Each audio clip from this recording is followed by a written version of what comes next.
النهاردة احنا جبنا المحشة عشان بنحش البرسيم. ده البرسيم الحجازي، تمام، والمحشة شغالة اهي.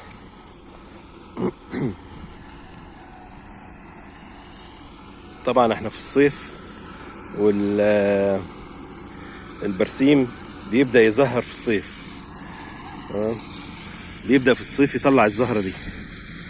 الزهرة بتاعته جميلة جدا وبينجذب ليها النحل بشكل كبير جدا، تمام. وطبعا انتوا عارفين ان انا عندي هنا منحل،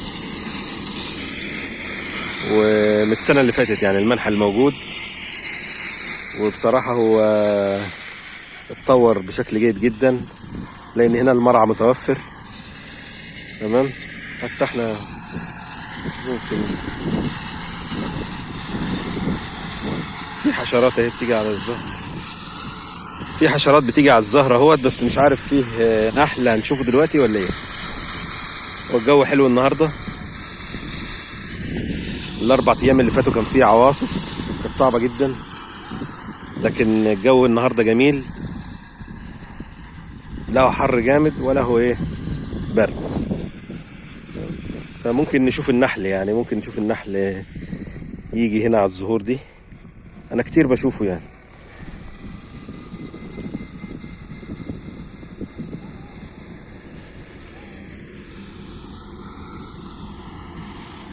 دي المحشة شغالة اهي.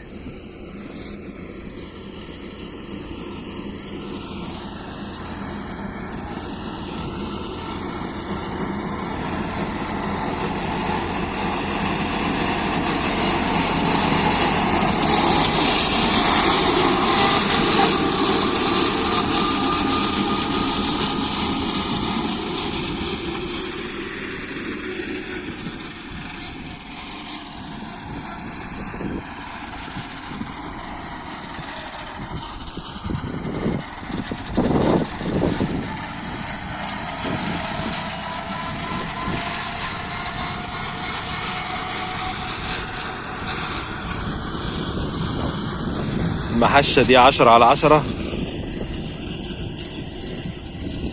ومن يوم ما جابوا المحشة ديت وانا شغال معاهم بسم الله ما شاء الله، حشوهم 10/10. ولو حد طالب المحشة او محتاجها في نواحي ابو هريرة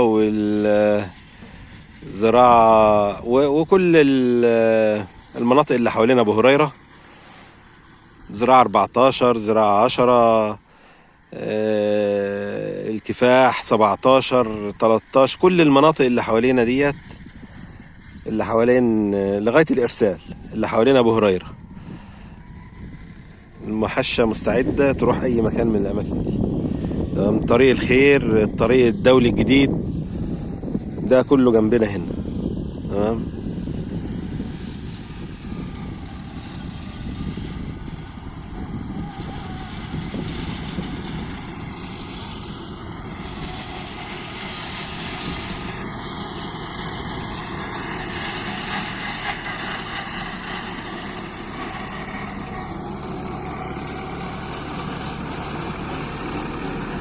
انا الاول كنت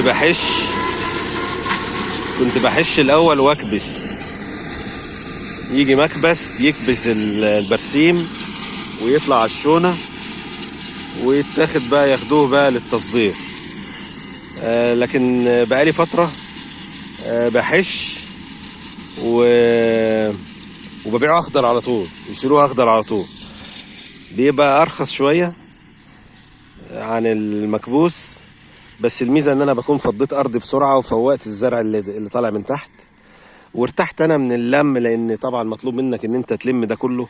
لا، بيجي بقى اللي خده اخضر ده بيجي بعماله بعربيته يشيل كل حاجة، يريحك انت بقى، خلاص انت مش مسؤول منك تلم وتكبس وتجيب المكبس يكبس وبعدين تطلع هنا وبعدين عربية تيجي، شغلانة كبيرة يعني. فمرتاحين احنا مع فكرة البيع اخضر، لان البيع اخضر ده خلاص انت مهمتك انتهت عند المحشة دي. بيجوا هم يلموه ياخدوه يتوزن على بسكول وبتتحاسب. بيكون ارخص حاجات بسيطة عن المكبوس، عشان خاطر ايه؟ الناس العمال دول بيرزقوا برضه، اللي هم بيلموه ويودوه نقلوه يودوه للشونة. تمام. ده اللي اتحشى اهو.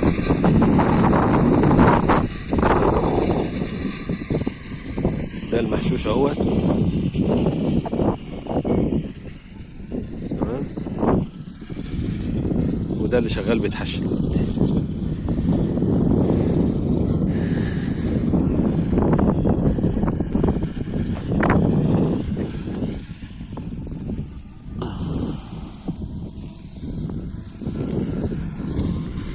طبعا بعد ما بيتحش بيقعد له حوالي 4-5 ايام عبال ما يطلع الجديد.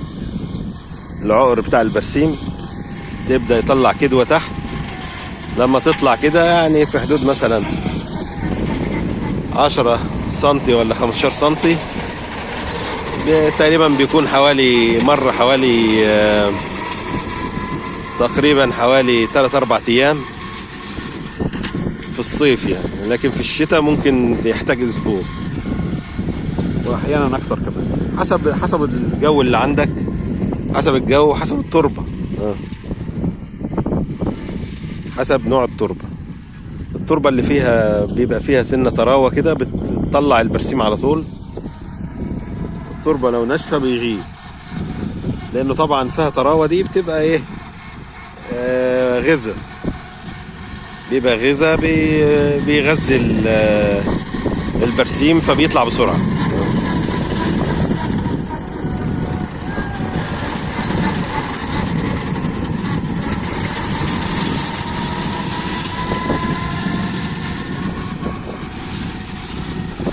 البرسيم ده ليه اكتر من 3 سنين دلوقتي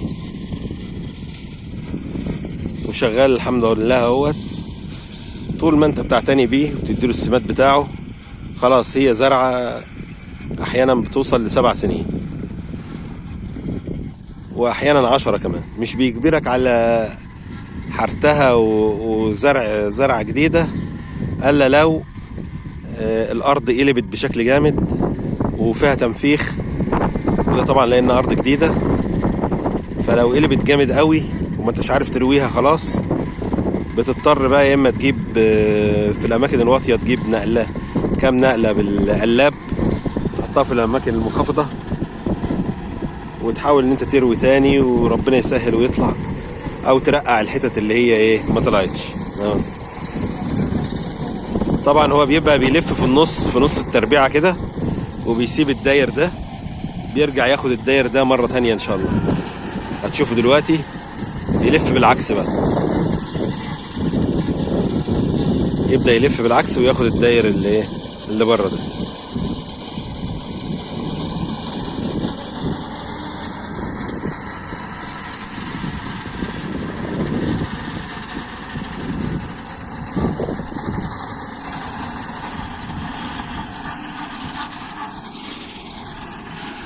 هيبدأ يجيب الدايرة اهو.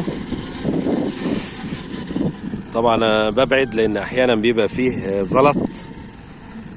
لو في زلط وخبط في المحشة ممكن ينطر في اي مكان يأذي اي حد حوالين المكان، فلازم الواحد يبعد انه هيجي هنا الناحية دي.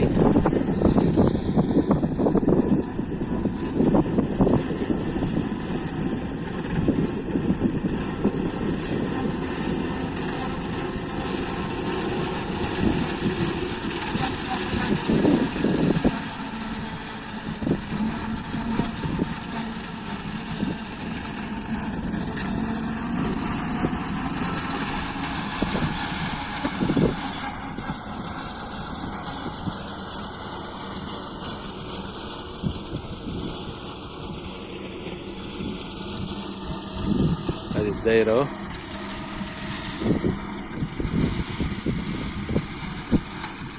ميزة الناس ديت ان هي بتنظف الداير كويس.